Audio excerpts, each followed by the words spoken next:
Harga komoditas jagung dunia terus turun selama 1 tahun terakhir. Dan seperti yang kita tahu, harga acuan jagung ini punya pengaruh yang besar nih ke saham ayam-ayaman, khususnya di kos bahan pakan ternak mereka.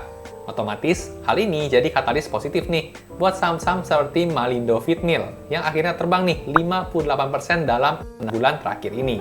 Waktu bulan Desember lalu udah pernah saya bahas ya, pas harga sahamnya masih di kisaran 500-an awal. Cuman ya nggak gitu banyak yang nonton. Biasalah, namanya juga value investor kan, kita milih saham yang nggak banyak dilirik. Karena kalau udah soal saham cyclical kayak gini, biasanya memang cuma masalah nungguin waktu terbangnya aja. So, gimana update saham main sekarang? Mulai banyak sentimen positif, target harga masih panjang. Yuk tonton video ini terus sampai selesai.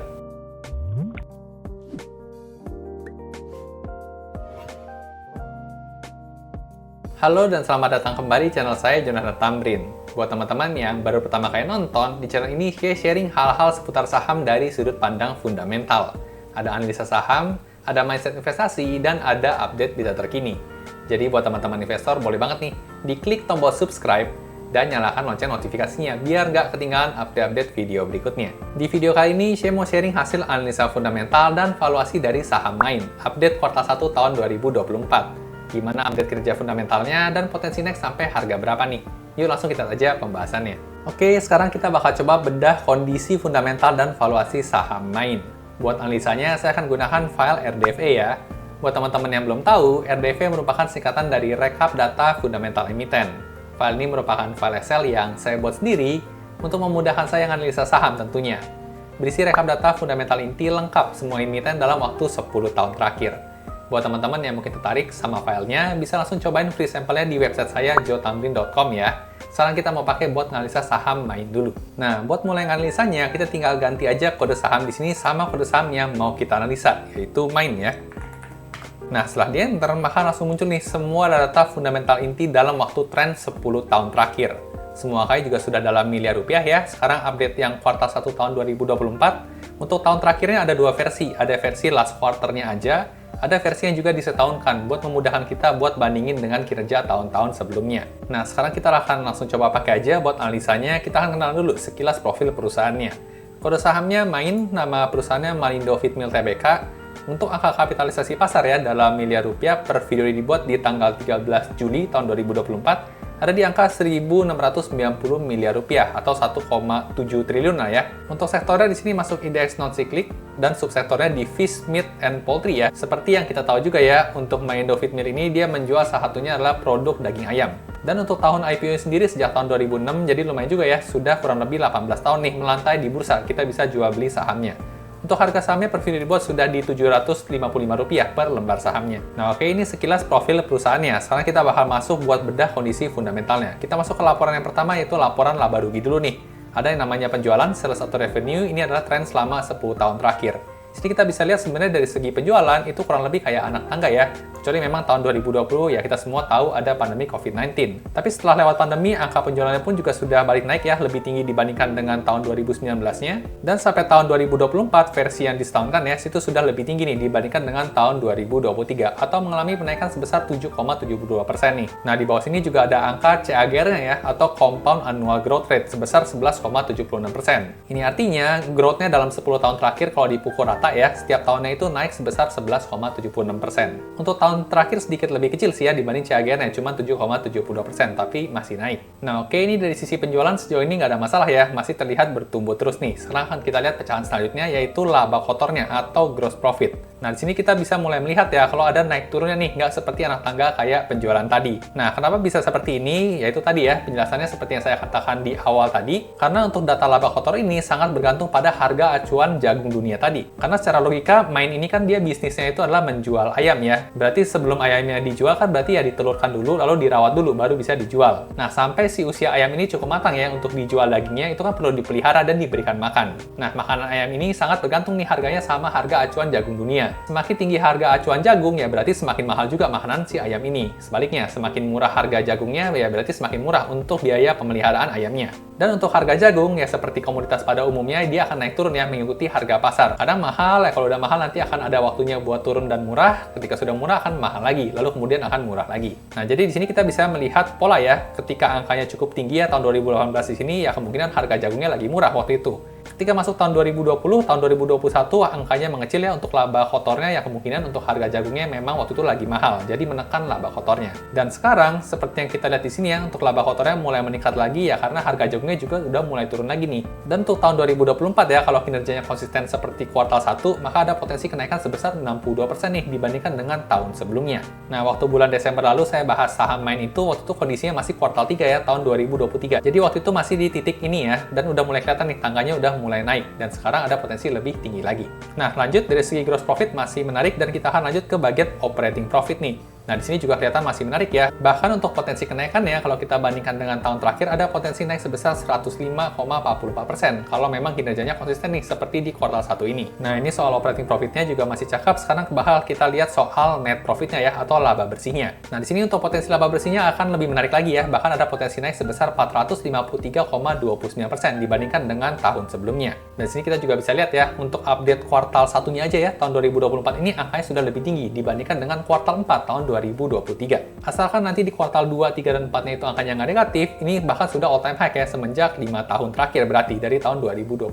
Nah, sampai sini sih memang kalau kita lihat sangat menarik banget ya. Kita coba lanjut dulu, kita bakal lihat soal beban bunga atau keuangan perusahaan. Nah, selama 1 tahun terakhir ternyata angkanya berpotensi turun nih sebesar 27,31%. Dan kalau kita bandingkan ya di sini angka tahun terakhir ini kurang lebih sama kayak tahun 2017 tahun nih, di kisaran 123 miliar rupiah. Oke, lanjut sampai sini masih baik ya. Sekarang kita bakal lihat tren secara EPS-nya atau earning per share selama 4 tahun terakhir. Nah, kalau kita lihat bagian di sini ya, selama 4 tahun terakhir kinerja setiap kuartalnya itu ternyata naik turun juga ya. Ada yang kadang minus, ada yang kadang plus tinggi. Nah, di sini kita bisa lihat ya, selama tahun 2021 sampai tahun 2023 setidaknya ada 1 kuartal nih yang angkanya negatif cukup lumayan. Dan angka yang negatif ini tentunya bakal juga pengaruh secara total ya dari laba bersih perusahaan. Dan sayangnya kalau kita lihat di sini angkanya cukup tidak konsisten ya. Untuk tahun 2021 dia negatifnya di kuartal 3, untuk tahun 2022-nya di kuartal 2, dan untuk tahun 2023 di kuartal 1. Nah, kalau polanya mundur seperti ini ya mungkin ekspektasinya kita bisa bilang kemungkinan akan negatif di kuartal 4 ya. Karena sepertinya sih polanya setiap 3 kuartal sekali. Tapi ya semoga enggak deh ya, kita bakal coba lihat nanti di update kuartal 2-nya lagi. Nah, oke, ini kalau kita coba mengevaluasi dari sisi laporan yang pertama, yaitu laba rugi. Sejauh ini sih masih nggak ada masalah ya, dan kelihatannya prospeknya masih menarik. Apalagi didukung juga nih sama harga acuan jagung yang makin kesini juga semakin murah. Sekarang kita lanjut ke laporan yang selanjutnya, yaitu laporan neraca. Laporan kedua pada laporan keuangan. Untuk neraca, seperti yang kita tahu ada 3 bagian ya, ada aset, ada hutang atau liabilitas, ada juga namanya ekuitas atau modal. Sekarang kita lihat dari sisi asetnya dulu. Selama setahun terakhir ada kenaikan nih sebesar 3,41%. Dari kuartal 4 tahun 2023 ke kuartal 1 tahun 2024. Di sini dari grafiknya juga masih bagus ya, setiap tahunnya terlihatnya semakin naik. Lanjut ke pecahannya ada yang namanya aset lancar ya. Aset lancarnya di sini naik hampir 7% dari tahun terakhir, padahal CAGR di sini cuma 4,5%. Jadi oke juga nih. Kemudian ke pecahan selanjutnya ada yang namanya aset tidak lancarnya. Di sini ada penurunan tapi tipis aja, hanya 0,19%. Menurut saya nggak masalah karena secara overall aset tadi naik ya totalannya. Nah, setelah aset sekarang kita bakal lihat dari segi hutang ya atau liabilitasnya. Untuk hutang ternyata juga di sini ada peningkatan ya, tapi tipis aja, cuman 3% aja dibandingkan dengan CAGR-nya yang mencapai 4%. Jadi masih oke. Lanjut ke bagian hutang jangka pendek ya atau liabilitas jangka pendek. Di sini ada penurunan 0,26%, bagus ya, hutangnya menurun. Dan untuk pecahan hutang jangka panjangnya di sini ada naik nih 10,72%, padahal CAGR-nya cuma 2,35% aja. Tapi meskipun naik, kalau kita lihat ya, angka di tahun terakhir ini ternyata tidak setinggi tahun 2022 atau bahkan tahun 2021 ya, jadi menurut saya sih masih aman juga nih. Nanti biar lebih jelasnya lagi, kita bakal bandingin sama rasio DER-nya ya, atau rasio debt to equity rasionya di belakang. Nah, sekarang kita lanjut gimana dengan modal perusahaan atau ekuitasnya.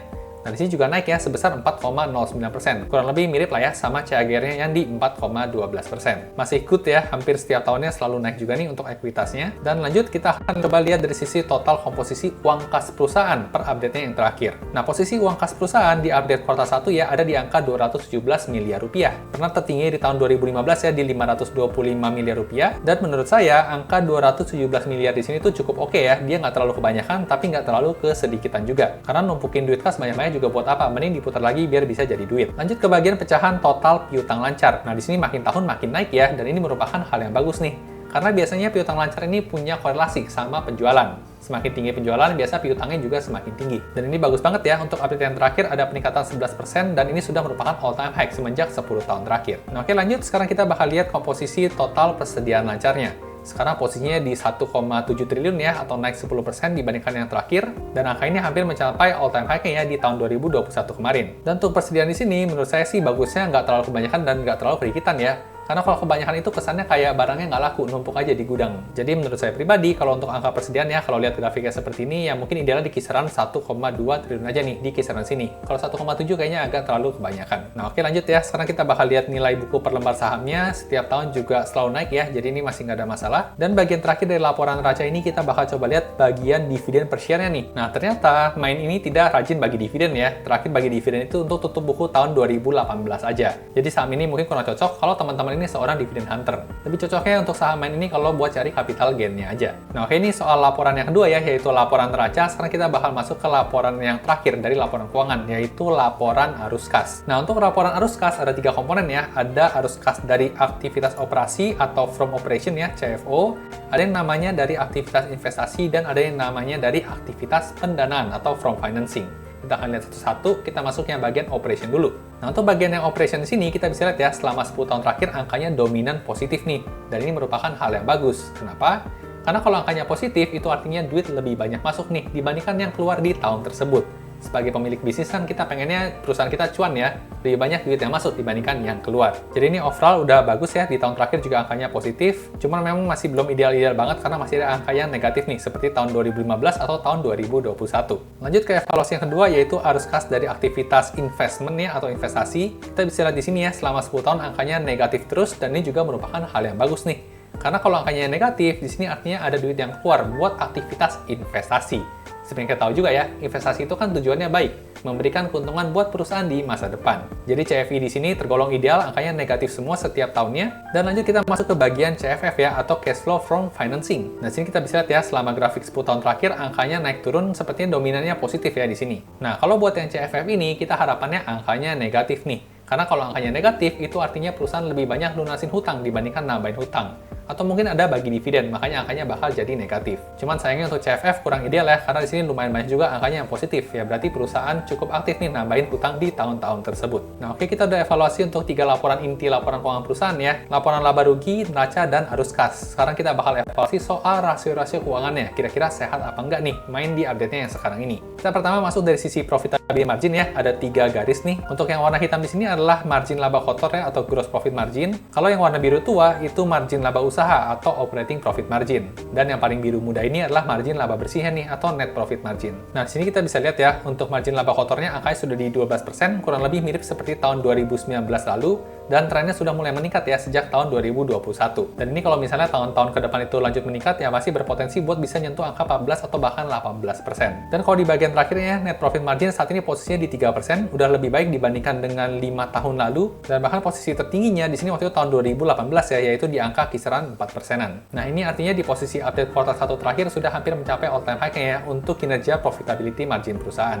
Apalagi trennya selama beberapa tahun terakhir masih meningkat, menurut saya sih masih oke. Nah, lanjut lagi ke bagian ROE ya, atau return on equity. Kita bisa lihat di tahun terakhir, bahkan di sini angkanya tinggi banget nih, mencapai 15,7% atau all time high dibandingkan dengan kinerja 10 tahun terakhir. Nah, angka ROE yang tinggi ini juga bisa jadi katalis nih buat perusahaan harga sahamnya bisa ikutan naik. Jadi menurut saya sih cukup logis banget untuk harga sahamnya mulai kembali naik, karena memang dari segi kinerja juga mulai meningkat. Nah, lanjut lagi ke bagian selanjutnya ya, yaitu rasio hutang terhadap modal atau debt to equity ratio. Di update yang terakhir, angkanya di 1,56. Dan ini mulai membaik ya, dari yang sempat tertingginya di 1,77. Nah, tapi meskipun membaik ya, rasio DER di 1,56 ini masih tergolong cukup tinggi, jadi perlu was-was juga dari segi tingkat hutang perusahaan. Semakin rendah, semakin bagus, malah kalau bisa itu angkanya lebih bagus lagi kalau di bawah 1. Nah, oke ya, kita lanjut lagi ke bagian cash ratio. Di sini angkanya 0,09, kecil banget. Ini artinya total kas perusahaan ya, saat ini cuma bisa menampung 9% dari total hutang jangka pendek perusahaan. Buat saya pribadi sih sebenarnya idealnya di angka 0,3. Jadi ini perlu hati-hati juga ya dari sisi tingkat hutang perusahaan. Karena kalau tiba-tiba perusahaannya itu bangkrut, ya pasti otomatis sahamnya juga langsung kegocap. Nah, lanjut lagi kita ke bagian current ratio ya. Current ratio ada di angka 1,27 di sini.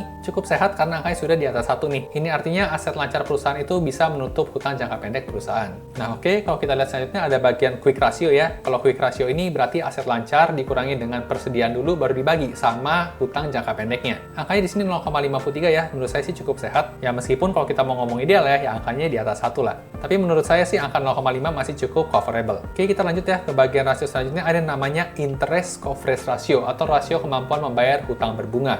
Sini angkanya udah bagus banget ya, di tahun terakhir mencapai 4,67, jadi nggak ada masalah sama hutang berbunganya sama sekali. Nah, lanjut ke bagian rasio yang terakhir ya, ada yang namanya dividend yield, ya kurang lebih sama ya, kayak dividen per share tadi. Bagi dividennya cuma di 3 tahun terakhir, dan itu rate-nya juga kisaran 1-3% aja untuk dividen yield-nya. Ya, meskipun kayaknya lumayan ya 3%, tapi 5 tahun terakhir udah nggak bagi dividen lagi. Oke, jadi kita tadi udah lihat semua ya kondisi fundamental terupdate-nya di kuartal 1 tahun 2024. Sejauh ini angkanya masih menarik-menarik banget ya, kecuali untuk rasio tingkat hutangnya aja nih yang masih perlu jadi catatan. Nah, pertanyaan selanjutnya, kan katanya kemarin harga sahamnya udah naik ya, 58%. Harga saham sekarang kondisinya gimana? Masih murah, wajar, atau udah kemahalan nih? Nah, buat jawab pertanyaan itu, kita perlu lihat rasio valuasi ya. Ada juga di file RDV ini, sekarang kita bakal lihat untuk rasio valuasinya. Kita masuk ke bagian kanan sini. Nah, buat rasio valuasi yang pertama, kita bakal bandingin pakai rasio PBV ya, atau Price to Book Value. Kita bisa lihat trennya selama 10 tahun terakhir, angkanya turun terus. Terendahnya di tahun 2023 ya, lalu mulai naik lagi, sekarang udah di 0,76. Nah, buat teman-teman yang mungkin belum familiar ya, cara baca rasio PBV, kita berpatokan pada angka 1.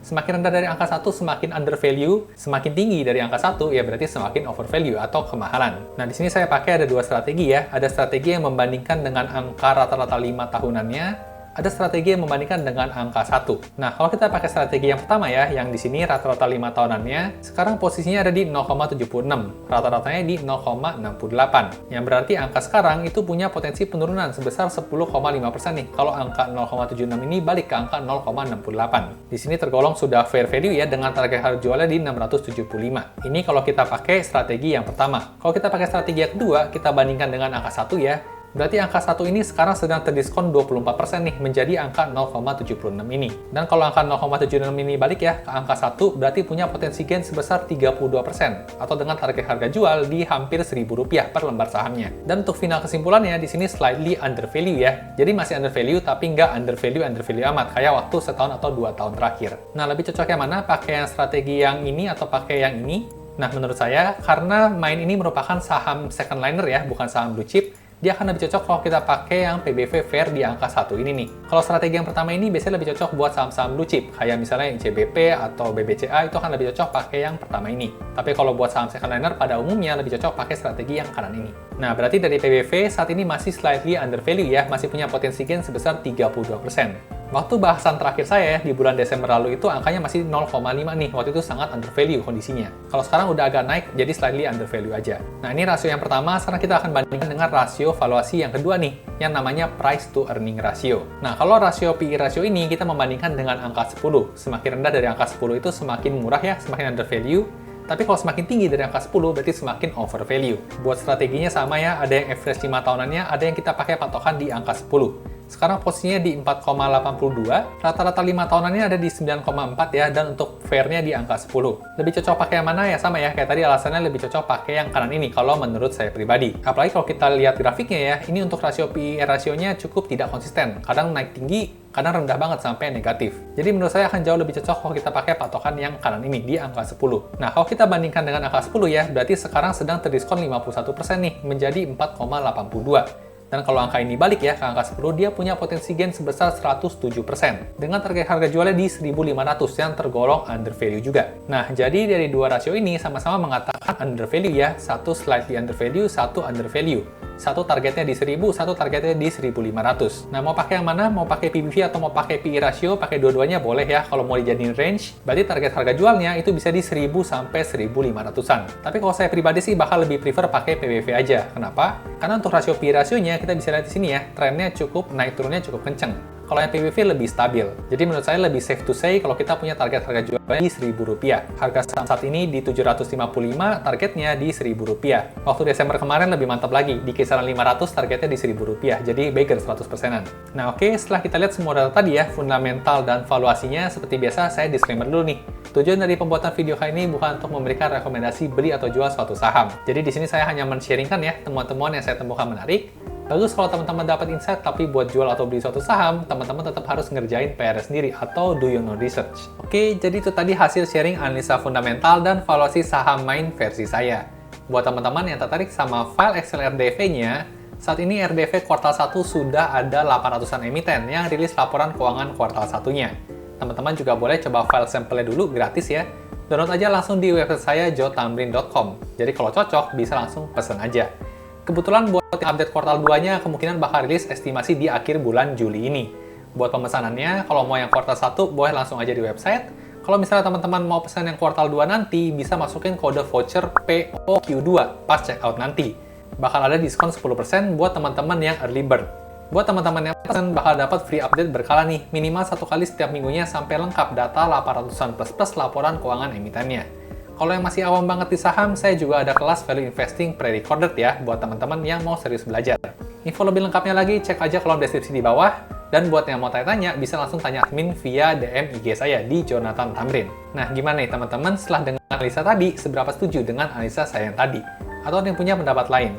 Tuliskan pendapat dan komentar teman-teman di kolom komentar di bawah ya, biar bisa kita diskusin lebih lanjut lagi. Suka video seperti ini? Jangan lupa di like dan bagikan ke teman-teman investor lainnya, biar makin jago invest sahamnya. Sampai jumpa di video berikutnya.